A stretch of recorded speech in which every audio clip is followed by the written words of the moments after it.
आंखों में आसमां रखते हैं, देखो कितने यकीन से ये हाथों में जहां रखते हैं. So, soldiering on, remarkable resilience of disabled soldier. First of all, thank you so much for touching this untold story. And it's marvelous. और ये book अभी मैं पढ़ चुकी हूँ. And I request everybody to go through the book. अभी आप Mrs. Zaidi ने अभी session लिया ही है. And today is 14 Jan Veterans Day also.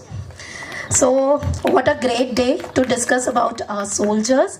तो Mrs. Zadi, just one question. सबसे पहले ये सब कैसे, what was the thought behind it, and ये आपने क्यों चुना ये subject? See, Ranjita, you're also an army officer's wife. फर्क सिर्फ जज्बे का था. फर्क सिर्फ जज्बे का था. तुमसे जिंदगी खेल गई और ये जिंदगी से. ये बुक मैं पढ़ रही थी तो आप हर फौजी के पास आप गए हो, कोई साउथ में है, कोई नॉर्थ में. You have travelled extensively. एक एक फौजी से मिलना, उनके पास बैठना, उनके दर्द को सुनना, उनसे रूबरू होना कितना मायने रखता है. और यानी इट्स अबाउट एक्सटेंसिव रिसर्च. और कहाँ तक दर्द, यानी आप अपनी जर्नी को आप कैसे आप डिफाइन करोगे, आप कैसे बताओगे. सबसे मिले आप, और ये कैसे, क्योंकि it's not easy to go everywhere. तो ये डिसीजन क्यों था सबसे मिलना, क्योंकि बहुत सारी ऐसी किताबें होती हैं कि आप ऊपर से आप छानबीन करके आप लिख देते हो, पर हर किसी के घर जाके पर्सनली बात करना, इंटरेक्ट करना, how much it matters. First of all, these are all true accounts. मैं जब तक इन लोगों से मिलूंगी नहीं, इनके साथ वक्त नहीं बिताऊंगी, आई थॉट कि I will not be able to do justice to my soldiers. तो उनके साथ मिलना ज़रूरी था. और यहाँ पे हम बात सिर्फ उनकी नहीं कर रहे थे, है ना, जो घर में हैं, जो वापस चले गए हैं और थोड़े से वेल ऑफ हैं और अपने डिसेबल्ड सोल्जर्स को लुक आफ्टर कर पा रहे हैं, तो उनकी फैमिलीज़ के साथ भी बैठना ज़रूरी था, क्योंकि और इमोशनली भी बहुत ज़्यादा ड्रेनिंग होता था. मैंने वही आपका एक चैप्टर देखा, आप सुधा के बारे में आपने बताया. एंड काफ़ी सारे ऐसे फौजी हैं जिनकी फैमिली एज अ सपोर्ट भी खड़ी रही, बिल्कुल. क्योंकि जैसा आपने जो कहानी बताई कि फैमिली जैसे नहीं एक्सेप्ट करती है, और यहाँ पे जो सक्सेस स्टोरीज थी, फैमिलीज व बिल्डिंग ब्लॉक. तो एज अ लेडी, और ये जो लेडीज़ जो झेल गई, जो कर रही हैं, और साथ में जो सपोर्ट में खड़ी हैं, जो छोड़ के नहीं गए, जो बिल्कुल कंधे से कंधा मिला के चल रहे हैं.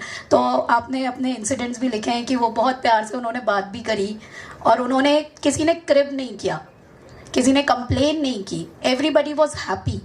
तो वो बॉन्ड हस्बैंड वाइफ का, यानी आप कैसे उन सब से आपने डील किया और कैसा लगा आपको.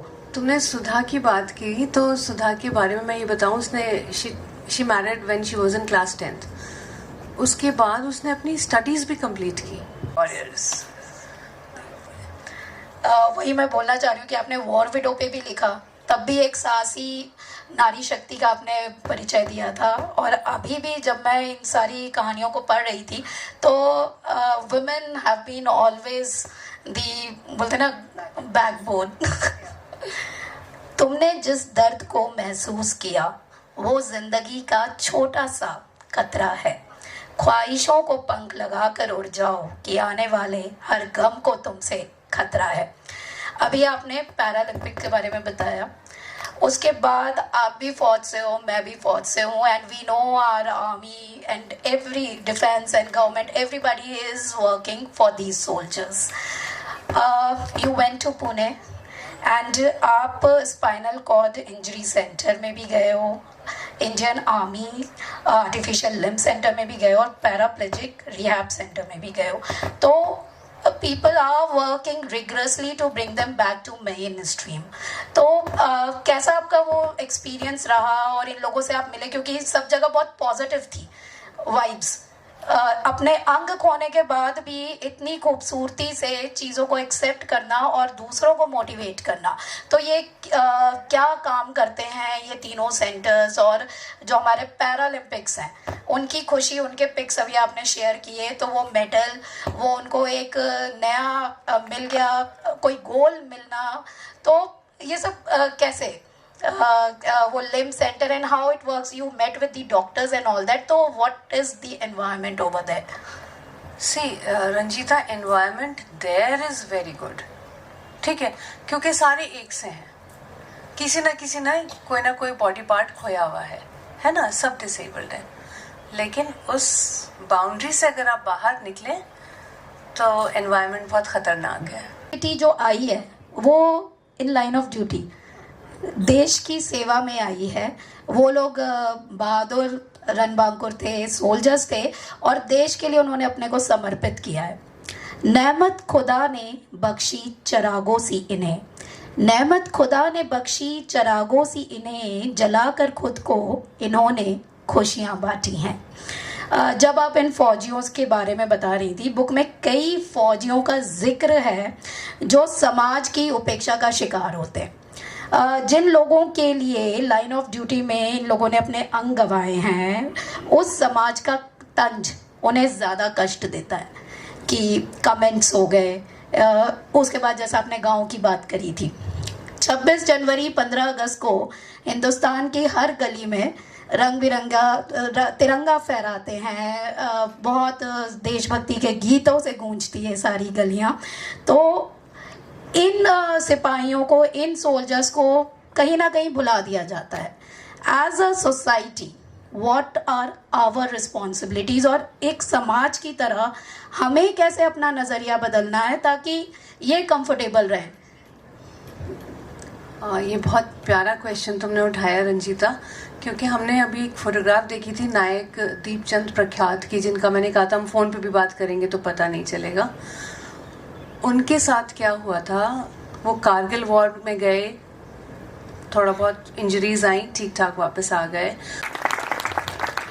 Disability, you have written disability is in the mind, and about MP Singh, उन्होंने जो पेंटिंग्स माउथ ऑर्गन से जो उन्होंने बजाया था, एयरबॉर्न टू चेयरबॉर्न,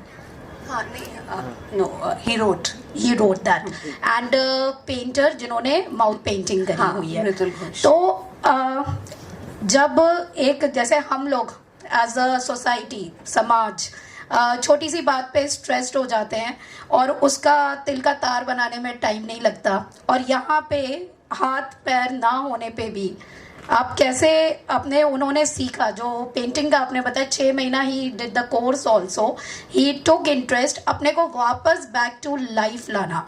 तो fighting spirit as a soldier, यानी on war and after that also, तो वो कितना इम्पोर्टेंट रखता है, यानी नॉर्मल ह्यूमन बीइंग के लिए भी, क्योंकि मुझे लगता है कि soldiers they are born with extra grit and determination, और एक वो कहीं ना कहीं वो जज्बा रहता ही है। वो लोग कुछ ना कुछ सीख के, यानी they don't let their life slip of.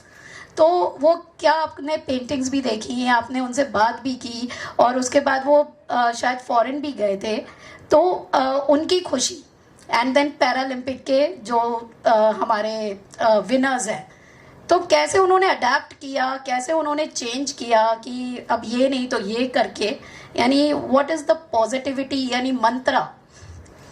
There is no single mantra, because there were moments also in their lives के गिव अप करने का दिल चाह रहा था। रे वो शोर वो समंदर की बेफिक्री, वो लहरें वो शोर वो समंदर की बेफिक्री, हलचल ने उसकी आईना दिखा दिया। Thanks for writing such wonderful book, और if any question audience want to ask, और सबसे रिक्वेस्ट करेंगे कि अमेज़ॉन से बुक ज़रूर ऑर्डर करिए, आप लोग पढ़िए, and the minimum you can do, soldiers के उसमें डिटेल्स दिए हुए, कॉन्टैक्ट देम, बात करिए और जानिए कि ज़िंदगी का ये कौन सा सफ़र है जो बहुत ही खूबसूरती से वो लोग जी रहे हैं।